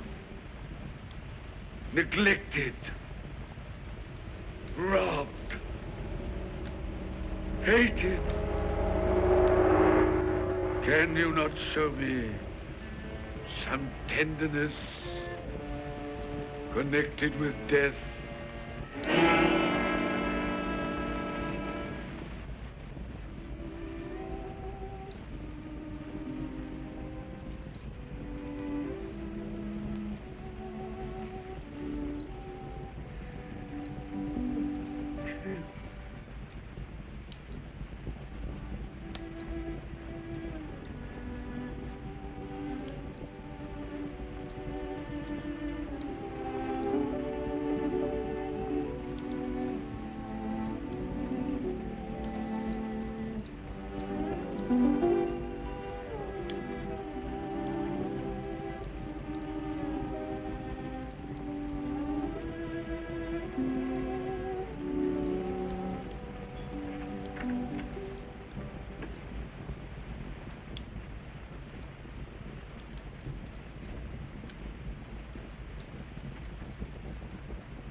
my little child.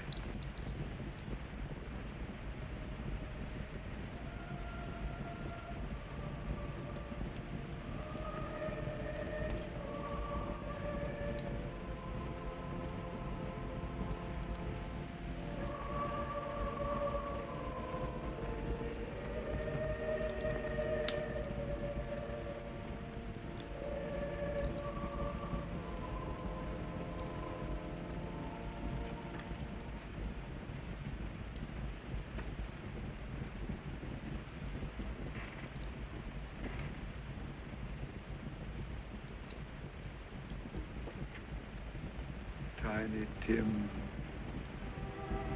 thy childish essence was from God.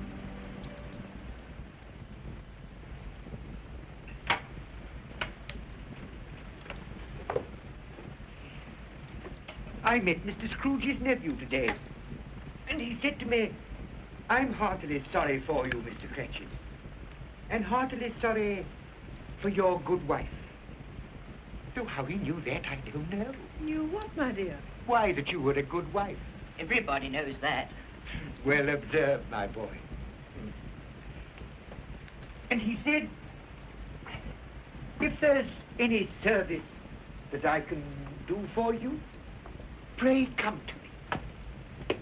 It almost seemed as though he had known our Tiny Tim and felt with it. And I'm sure we shall none of us forget him, nor this first parting there has been among us. Never, Father. And I know that when we recollect how patient and how mild he was, although he was but a little child, we shall not quarrel easily among ourselves and forget poor Tiny Tim in doing it. No, Father.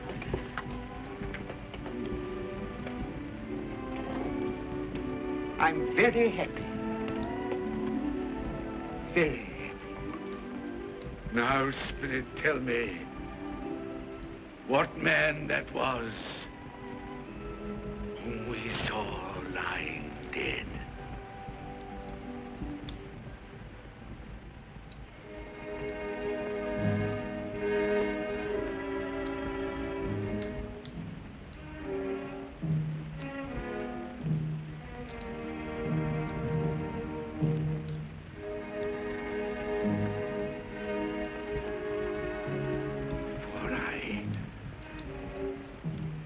Nearer to the stone at which you point.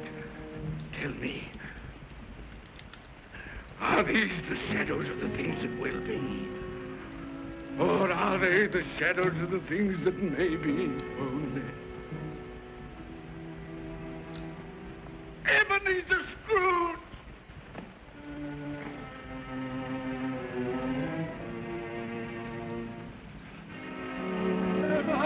Man who lay upon the bed.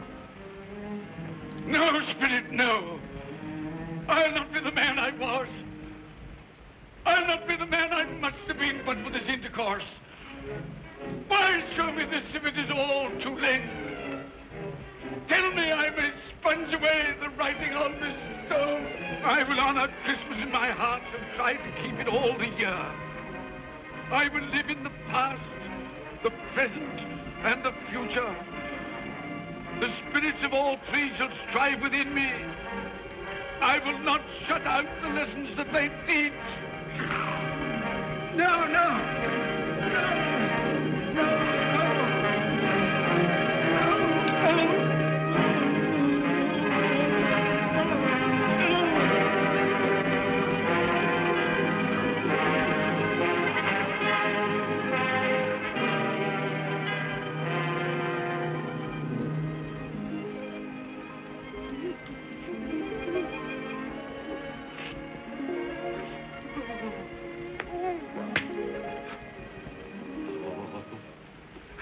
I will live in the past, the present, and the future. Oh, Jacob Marley, heaven and Christmas time be praised for this. Thank you. my knees, I thank you, Jacob. On my knees. No, they're not torn down. They're not torn down. Ah! Things that would have been may have been dispelled. They will. They will. Yeah, they will. They will.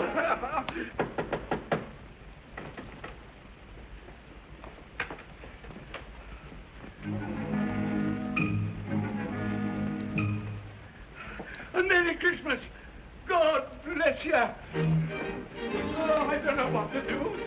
I'm as happy as a sandboy. I'm as merry as an angel. I'm as giddy as a drunken man. Oh, Merry Christmas to everyone. Happy New Year to all the world. Oh, hey. Oh, yeah. Here's the saucepan that the girl was in. Yes, and there's the door that old Marley's ghost came through. Yes, it's all right. It's all true. It all happened. Oh, hooray! Hooray!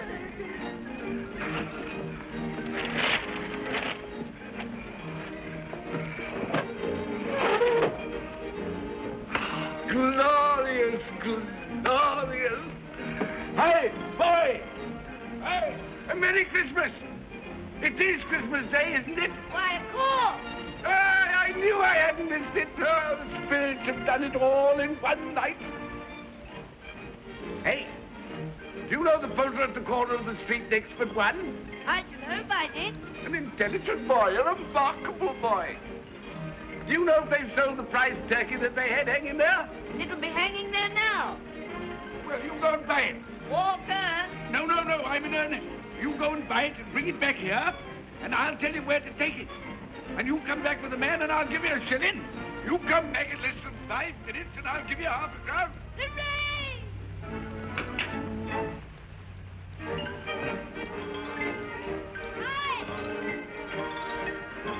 Hi, mister! Hey!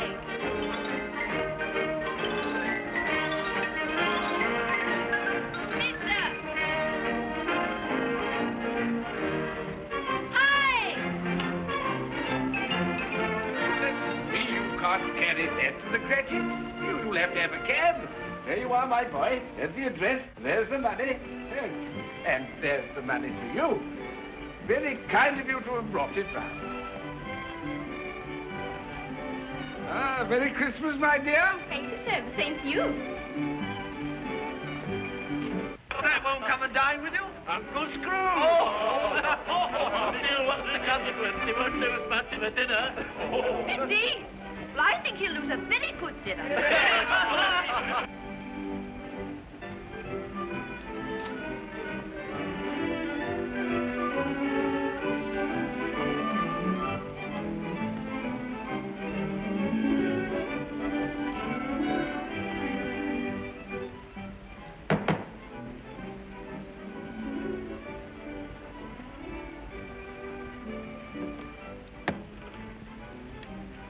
Is your master in, my dear? Yes, sir.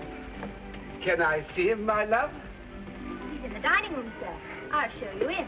He knows me. He knows me. You sit there. You. Yeah, that's me.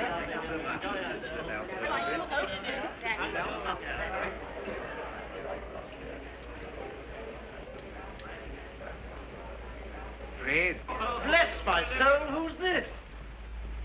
It is I, your Uncle Scrooge. I've come to dinner. Will you let me in, Fred? Why, it's Uncle Scrooge. It can't be. Well, a Merry Christmas to you, Uncle. Come in. Come in and join us.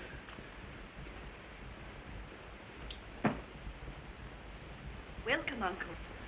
And a Merry Christmas. Thank you, my dear. A Merry Christmas to you all. A Merry Christmas.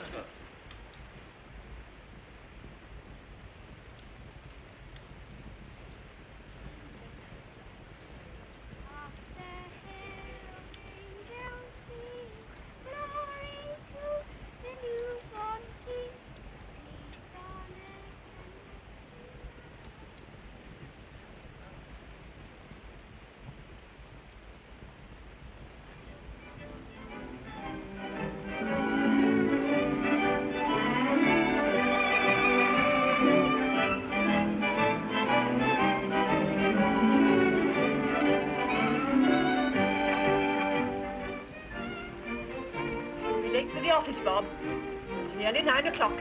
You promised Mr. Scrooge you'll be earlier than usual this morning. So I did, so I did.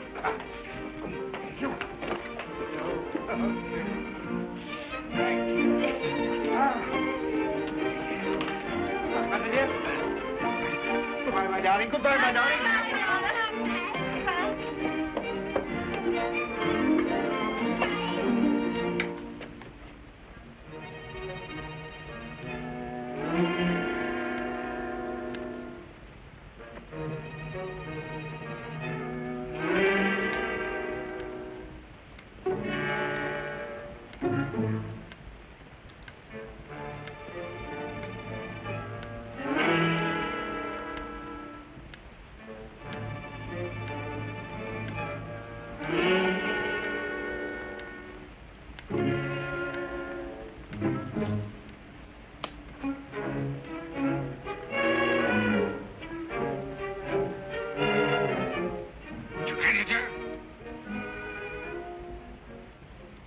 What do you mean by coming here at this time of day? I'm very sorry, sir.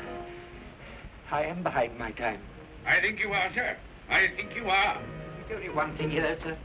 It shan't be repeated. I was making rather merry yesterday, sir. So I tell you what it is, my fine fellow. I'm not going to stand it any longer. And therefore, I'm going to raise your salary.